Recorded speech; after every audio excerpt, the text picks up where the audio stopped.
Desde a antiguidade, diversos povos, diversas culturas indagaram a mesma coisa, e a gente precisa ter essa postura de respeito e de tolerância, não arrogante, não pretensiosa, de achar que o que os espíritas entendem como sendo as respostas para essas perguntas se sobreponham às outras.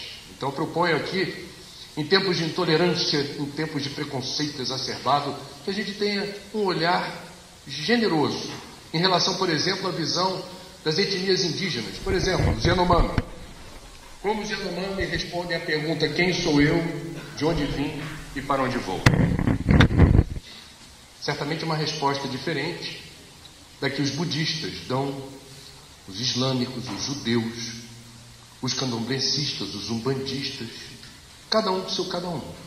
Eu gosto de uma palavra chamada cosmovisão. Cosmovisão é uma palavra que resume o entendimento da vida, da natureza, do universo, segundo cada um ou cada tradição. A cosmovisão espírita vocês conhecem, eu não vou me deter em detalhes, mas quais são as nossas respostas para essas indagações? O espiritismo que bebe muito da filosofia grega, explicitamente. Então, nós acreditamos em Deus, chamamos de inteligência suprema, causa primária de todas as coisas. Nós sabemos que a morte não existe, o que existe é desencarne, não empregamos o verbo morrer, mas desencarnar.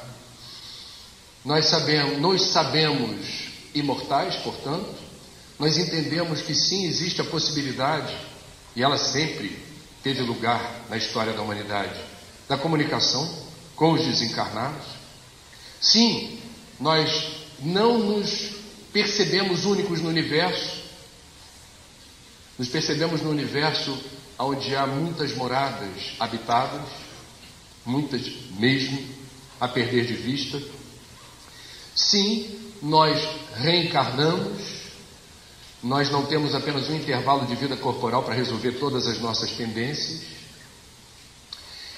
E a síntese da cosmovisão espírita é: todos fomos criados simples e ignorantes e atravessamos sucessivas existências na carne, na matéria, enquanto houver a necessidade, a demanda de vencermos as nossas muitas imperfeições.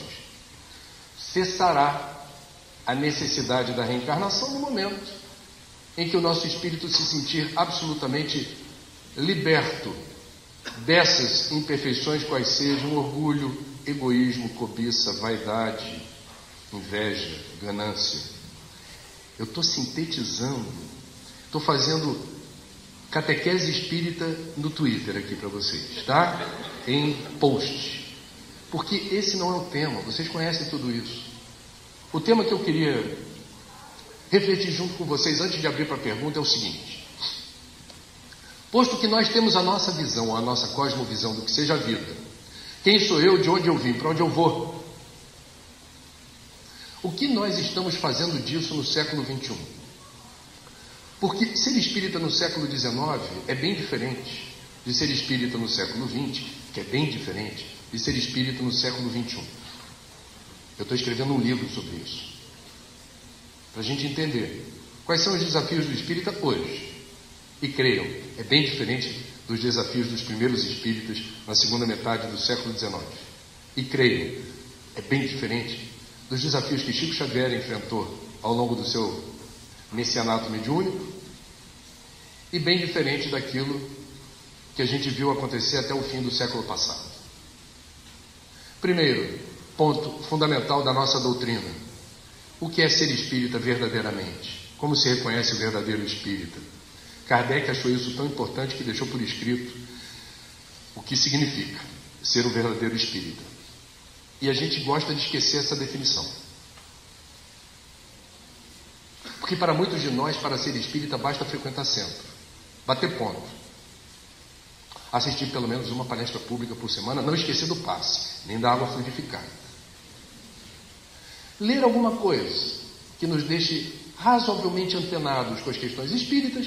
E aí pergunto para você: e aí? Acredita em Deus? Você tem alguma religião? Sou espírita. A maioria dos espíritas é egressa do catolicismo. Portanto, a gente replica um vício dos católicos. Eu falo de carteira porque eu só me tornei espírita com 21 anos. Eu fui católico, batizado, crismado, primeira comunhão, tudo. Muito bem. O que muitos católicos fazem? Uma vez por semana batem ponto na igreja. Ou seja, se confessam, pagam as rezas que o padre determinou, entram na fila da comunhão e saem zerados da igreja. Opa, zerei. Pronto para mais uma semana. Fui perdoado, já fiz as pazes com o Senhor, vida que segue. Não sei se vocês concordam comigo, eu sou meio crítico, jornalista é uma raça meio crítica. É fácil ver em centro espírita o Papa Passe. Aquele que está chegando para ser beneficiado do momentum. E sair dali zerado. E eu não tenho nada contra isso. Eu só estou aqui, já que me chamaram para vir no semestre falar desse tema, eu devo advertir. Haverá aqueles de nós que desencarnaremos e porque frequentamos centro a vida inteira, tomamos passe a vida inteira, engolimos hectalitros de água fluidificada, estranharemos o ambiente que vamos encontrar. Não tem luz aqui? Que lugar feio, fedorento, cheio de gente esquisita. O que eu estou fazendo aqui? Eu sou espírita. Ou fui dirigente de casa espírita. Organizei eventos. Organizei as rotinas da minha casa. O que eu estou fazendo aqui? E aí você só vai entender o que ele está fazendo lá quando relembrar o conceito, segundo o codificador, do que é o verdadeiro espírita. Reconhece-se o verdadeiro espírita por sua transformação moral e pela capacidade, pelos esforços que realiza para dobrar as suas más inclinações. Significa que aquele que, durante uma existência, teve contato com o espiritismo e não se transformou moralmente, não conseguiu evoluir, é isso, permaneceu com ponto morto, estacionado. A doutrina passou por ele e ele não pegou carona com a doutrina, ele não foi junto.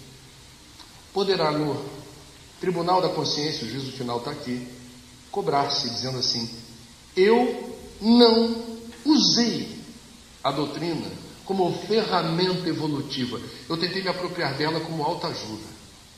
Como é legal fazer o culto do lar, aquela prece, mas eu continuo sendo uma pessoa rancorosa, que não perdoa, que persegue, que pratica maledicência, que age por trás de forma sorrateira. Mas o culto do lar dá uma vibe legal. Como é bom ter minutos de sabedoria na bolsa. De vez em quando eu estou meio estressado, abro ao acaso, leio aquela página e falo: obrigado, Senhor, pelo recado, captei.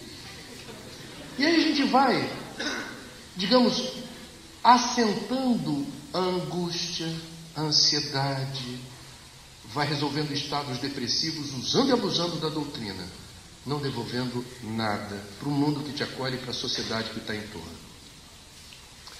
Esquecendo a parte da doutrina que diz, e eu acho lindo isso me conquistou quando eu tinha 21 anos, não nos consideramos o único caminho da verdade ou da salvação. Acho o máximo isso. Agora, fora da caridade, por quê? Porque a caridade é a expressão da lição. A gente está aqui praticando um Enem espiritual. Provas e expiações, o que é? Reencarnei. Você está no Enem, cara. O Enem é uma existência inteira, é o Enem espiritual. E o que se espera do exame? Ele não é só teórico. Aliás, o teórico pouco importa. A teoria tem que fundamentar, tem que inspirar atitude. Espírito é atitude. Espiritismo na veia é ação. É isso. Ação transformadora. Começa de dentro para fora. Ama ao próximo como a ti. Ame-se. Autoestima. Poxa, mas eu tenho um caminhão de imperfeições. É assim mesmo. Não se cobre tanto. Ninguém está aqui numa concorrência para ser santo, numa vida. A gente tem que dar o passo do tamanho da perna.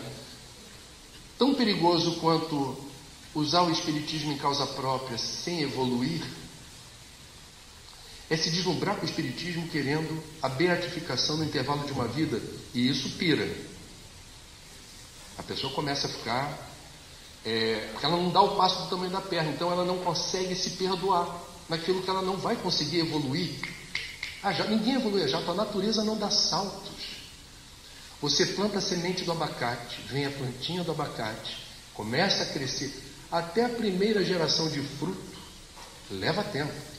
Você vai plantar a sementinha do abacate e vai ficar olhando, e aí, cadê o abacate? Vai demorar quanto? Não funciona assim, a natureza não dá saltos. Ame-se, respeite-se. Nossa, mas ainda tenho tantas dificuldades, todos temos. Estamos aqui para isso, no Enem espiritual. Muito bem. Eu não quero alongar, porque o papo vai longe.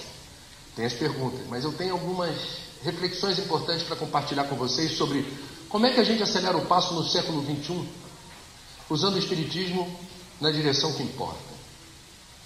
Primeiro desafio, que me parece importante.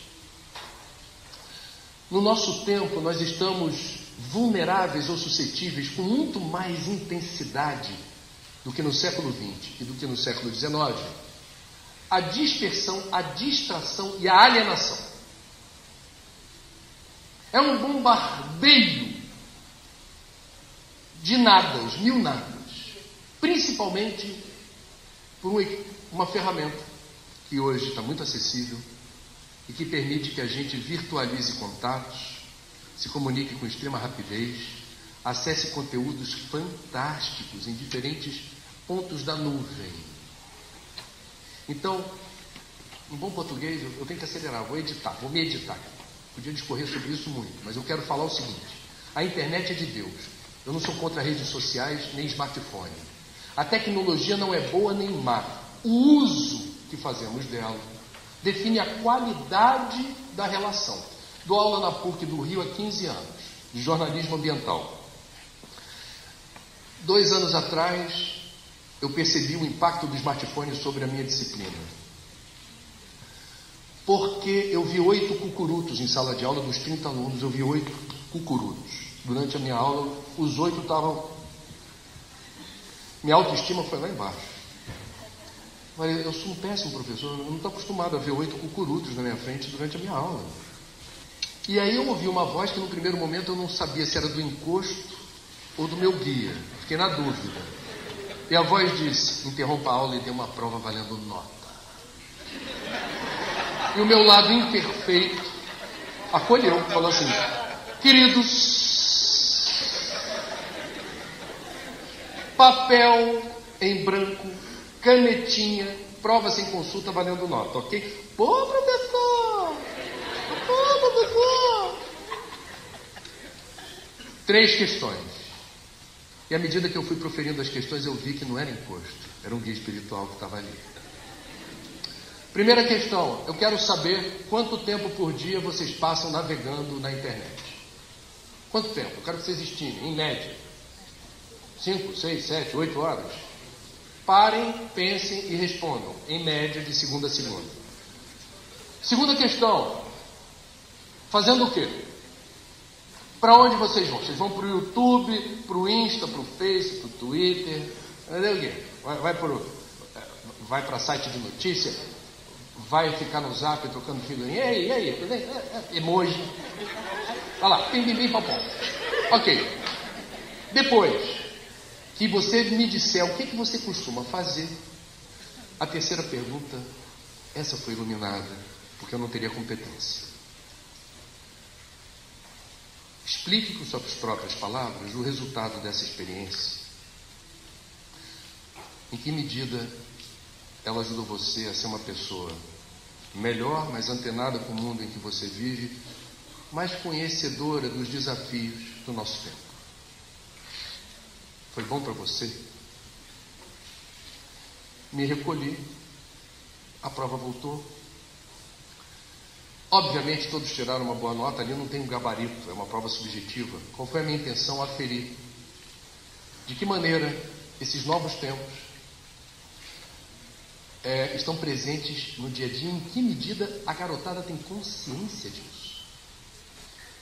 Eu fiquei muito feliz de ver que de 30, aproximadamente 10 foram absolutamente sincericidas.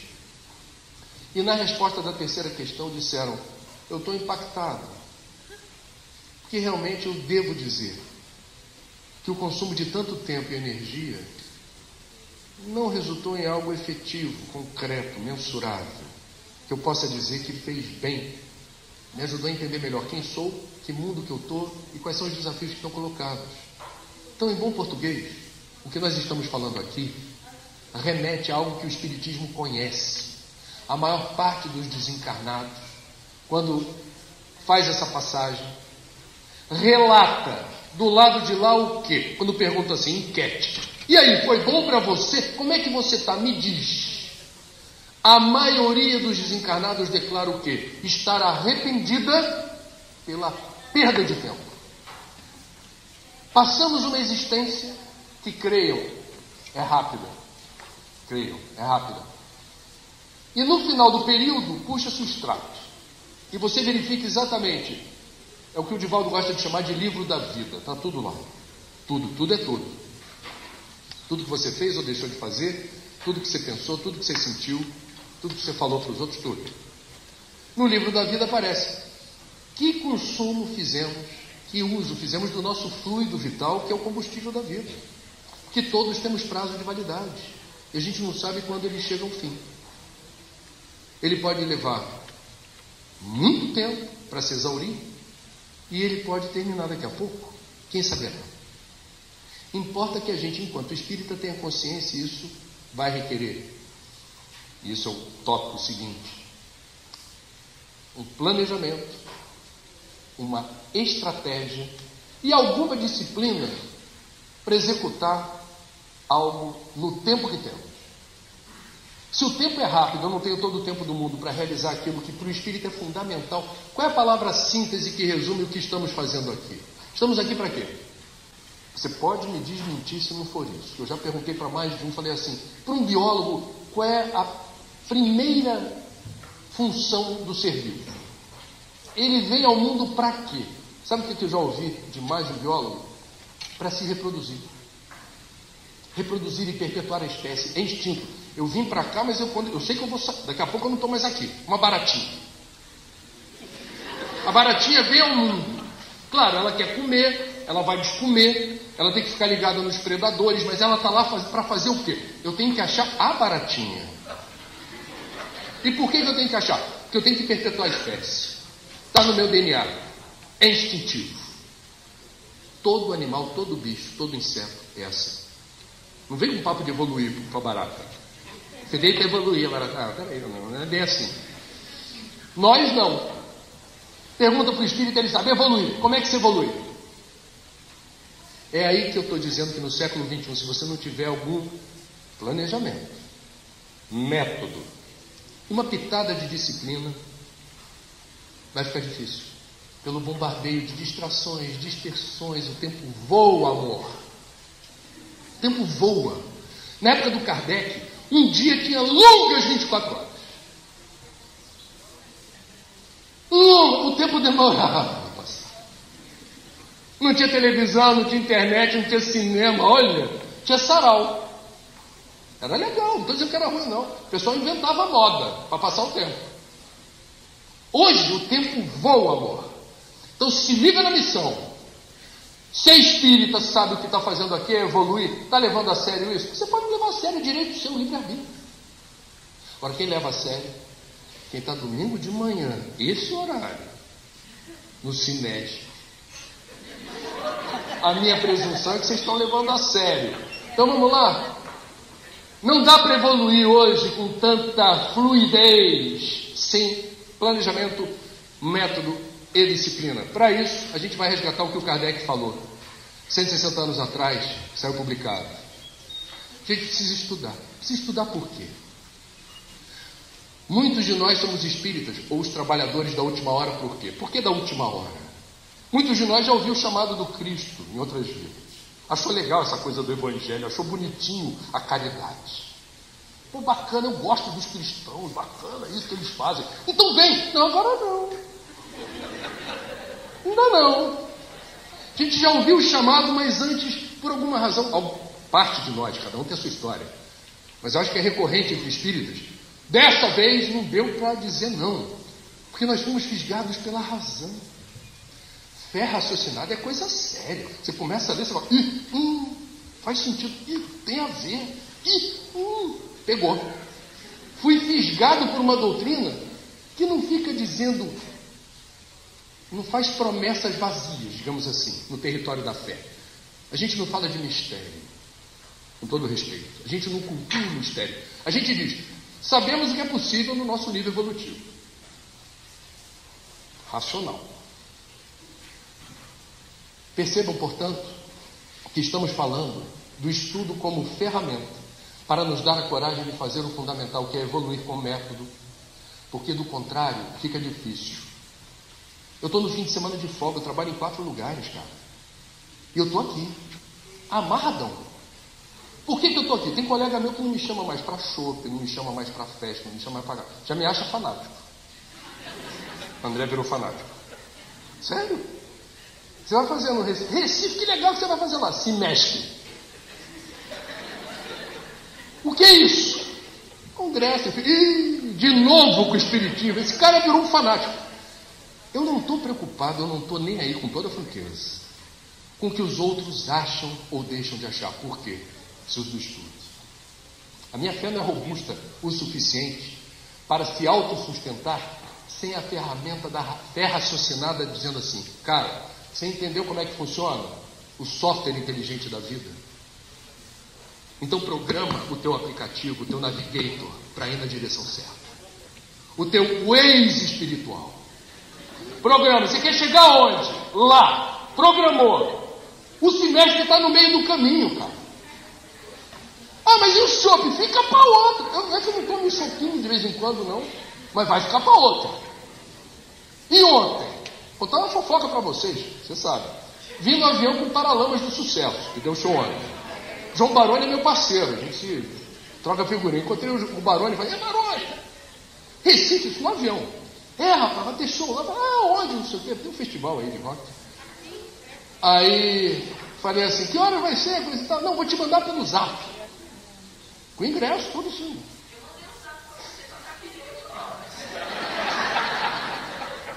Eu estaria mentindo se não desse aquela coceira. Ontem eu falei, acho que eu vou. Mas eu falei, se eu for, não é um problema, assim, evolutivo para mim, ir num show de rock e no dia seguinte fazer palestra. Mas a minha carcaça pode se ressentir. Na dúvida, eu não fui. O encosto queria que eu fosse. Vocês perceberam? Então, so sorry, baby. So sorry. Meu navigator aponta para lá, não estou nem aí para você. Então vamos lá. Fé raciocinada serve para isso. Outras questões importantes, eu não quero avançar muito. Tem as perguntas. Eu vou terminar com esse último tópico. Eu poderia ir longe. Mas vamos lá. Um outro tópico que eu estou abordando no livro que eu vou lançar. Nós temos questões comportamentais e culturais do nosso tempo. Cada tempo tem a sua cultura, hábitos, comportamentos e estilos de vida. Então temos questões culturais que podem atrapalhar nossa jornada evolutiva. Ser espírita no século XXI significa estar atento para essas questões. Por exemplo, nós temos a ditadura da eterna alegria. Isso não acontece com vocês? Mas muita gente por aí adora fazer selfie o tempo todo e compartilhar no Insta. Olha com quem eu estou. Olha o que eu estou comendo agora. Olha o que eu estou fazendo nesse instante. Aí a pessoa tem uma compulsão por compartilhar momentos de êxtase. Qual é o objetivo? Vamos ser francos? Quero mostrar para o mundo que eu sou a pessoa mais feliz da galáxia. É ou não é? Olha onde eu estou. Olha o que eu vi. Olha o que eu estou fazendo. Agora vamos combinar?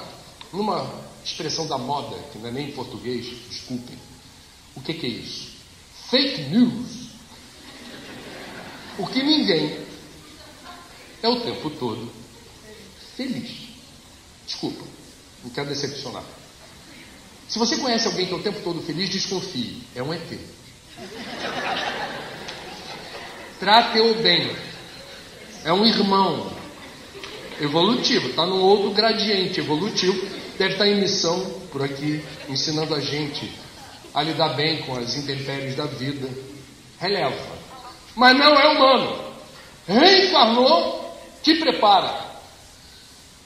Adversidades, obstáculos, frustrações, decepções fazem parte, não são contra nós, são em favor de nós, são gatilhos evolutivos, são convites à evolução, são convites à superação, à sublimação, ao exercício da paciência, da resignação positiva. Transformar limão em limonada é com a gente mesmo. Eu brinco lá na TV, de vez em quando a gente se mete em cada furada, bota a gente no carro de reportagem, mas eu lá pro quinto dos infernos. Aí quando já está no meio do engarrafamento, que não dá para eu voltar, já está 2 horas preso ali, chefe de reportagem. Pode voltar que a matéria caiu. Aí todo mundo no carro dá... Eu juro que eu faço isso. Que é um exercício que eu me imponho fazer. Obrigado, Senhor, por testares tão bem esse teu filho. O pessoal morre de rir. No carro de reportagem, eu falo, obrigado. Faz parte. Está no pacote. Como é que você lida com as suas frustrações de qualquer ordem? Até as mais difíceis, desemprego, uma doença grave, uma dor de cotovelo, o que seja. Como é que você, qual é a primeira resposta? Tenta se condicionar, eu tento. Nem sempre consigo. Agora eu falo, obrigado. Não está fácil. Barra pesada, hein? Mas obrigado. Porque são os meus problemas, cada um tem o seu. Olha a generosidade de Deus. Deus escolhe a dedo o seu problema. Porque ele é sob medida para você. É para você se desincumbir da tarefa de desatar o nó que é seu. Exclusivo. Só seu. Então, por que a ditadura da eterna alegria? Por que eu tenho que ser feliz o tempo todo? Por que eu tenho que estar com um riso estampado? Por que eu, enquanto estudioso de Kardec, não posso chegar num velório chorando? Vamos patrulhar porque eu estou chorando? Aí chega alguém, detesto isso. Chega alguém de branco, assim. Lagarta virou borboleta. A vida continua. Eu falo, eu sei.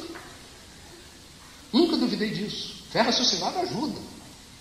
Está em outra dimensão. Mas eu vou sentir falta do abraço, da voz, da presença. Eu também sou matéria. O luto. Quem estuda psicologia ou psiquiatria sabe a importância do luto. O luto é em favor da saúde. E não revela fraqueza, revela maturidade para lidar com a dor da perda. Então a gente precisa não bancar o super-homem, nenhum de nós é super nada. Sou espírita, chora no velório, sem culpa, se der vontade. Se você estiver num nível já, não, já sublimei, eu já entendi. Tá saco, beleza. Cada um com seu cada um, mas não vem me patrulhar se eu chorar, porque eu vou sentir falta da pessoa na sua resolução material que ficou. Essa não volta. Uma outra questão é a ditadura da eterna juventude. Esse problema não acomete 3/4 do auditório. O jovem sempre se sente jovem, diz assim, e fica chateado quando diz assim, nossa, você está com a cara de menina. Ela já está com 19 anos e fala, mas eu já sou uma moça. Fico ofendida. Já cresci. Depois muda, né? Tem uma coisa que uma pessoa que já começa a ficar assim, que nem eu, mais pro lado de lá da ponte, é assim, nossa, está conservado. Conservado, tá bem, a idade. Pô, é derrota ouvir isso. Mas enfim, estamos falando de um país que não, um mundo, mas o Brasil é assim também, não admite o envelhecimento. E as pessoas tentam driblar uma lei inexorável da vida. Isso na época do Kardec não era assim. As pessoas idosas eram reverenciadas. Isso em etnias indígenas do Brasil ainda se respeita a quilometragem, o programa de milhagem. Você ser uma pessoa com idade é uma pessoa que os mais novos respeitam. Mestre Hermógenes, que introduziu a Hatha Yoga no Brasil, escreveu sobre a arte de envelhecer bem. Foi amigaço do Divaldo e do Chico. Hermógenes tem um livro que ele diz assim, saúde na terceira idade, como é que a gente envelhece bem? Claro, haverá limitações de toda ordem, eu já não escuto bem, eu já não tenho a mesma vitalidade, a mesma força física, eu não tenho um sono profundo, um sono intermitente, talvez eu tenha que tomar alguns remédios para pressão, para isso, para aquilo. Mas eu preciso reconhecer o mérito de estar no alto do Planalto, sereno e tranquilo, conhecedor da vida. observando os mais jovens, ansiosos, angustiados, percorrendo trilhas que eles não sabem direito onde vai dar, que é onde eu estou. E eu, do alto do Planalto, percebo e testemunho essa aflição inerente à idade, e à imaturidade, à inexperiência. Isso ninguém tira de mim. Portanto, nada contra tintura de cabelo, cirurgia plástica para tirar pé de galinha ou ruga, cirurgia plástica para quem está se sentindo meio gordinho, coisa e tal. Cada um com seu cada um, não estamos aqui para patrulhar ninguém. Isso virou obsessão, isso virou um problema. Quando você consome muito tempo cuidando só daquilo que São Francisco chamava de jumentinho. Sensacional. O jumentinho merece respeito? Merece respeito. Tem que cuidar bem do jumentinho. Escova o pelo do jumentinho, deixa ele dormir direitinho, não explora o bichinho, dá de comer bonitinho. Agora, quando você começa a cuidar demais da carcaça, o que acontece? O mesmo que acontece com o suicida. Ivone Pereira, no livro Memórias de um Suicida, diz: um dos muitos problemas do suicida é não conseguir se desvincular rápido dos despojos carnais. Por quê? Porque ele precipitou o retorno à pátria espiritual, não combinou com a natureza. A natureza programou aquele corpo para viver X anos, para isso tinha um estoque de combustível, de fluido vital. Quando você aborta esse projeto, há fluido vital residual, e ele serve como elemento de transmissão magnética das sensações do corpo morto para o perispírito. Não há palavras para descrever isso. Ah, André, o que isso tem a ver com o jumentinho que você está falando? Se você se esmera, é um metrosexual. Não existia essa palavra na época de Kardec. Ah, eu tenho que fazer sobrancelha hoje, tem que cuidar do corpo, tem que fazer tatuagem, bronzeamento artificial, cirurgia plástica, dieta heavy metal e por aí vai. Só está ligado. Onde está a tua sintonia? Onde é que está a tua sintonia? O teu Waze espiritual está apontando para onde? Para você. E aí quando você desencarna, tua programação mental está toda. A consagração do teu tempo e da energia na encarnação quase toda foi para quê? Para você. Você desencarna, você não consegue transcender. Você está vinculado à matéria ainda. Ah, mas a matéria está se decompondo. Mas é tudo que eu tenho. Aqui está o meu tesouro. Temos uma outra questão, com ela eu encerro, que é o deslumbramento pelo consumismo. Na época de Kardec não tinha shopping center, não tinha estudante de marketing ou de publicidade, não tinha outdoor como tem hoje, não tinha Black Friday. Não tinha shopping center. Então, vamos combinar, eu estou encurtando a história. A época de Kardec não havia nem a expressão sociedade de consumo. Não existia nem a expressão consumidores. Portanto, temos um desafio, sendo espírita no século XXI, que é o quê? Reler, se de preferência Xerox, bota no espelho do banheiro, a lei de conservação, uma das leis morais, está lá no Livro dos Espíritos. O que é a lei de conservação? Lembra para a gente.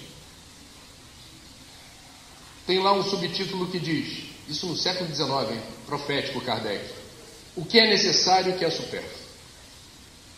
O que é necessário e o que é supérfluo. Em bom português, a maioria absoluta de nós, encarnados nesse anfiteatro, provavelmente não resiste a uma incursão dentro de casa da gente, especialmente quem tem closet,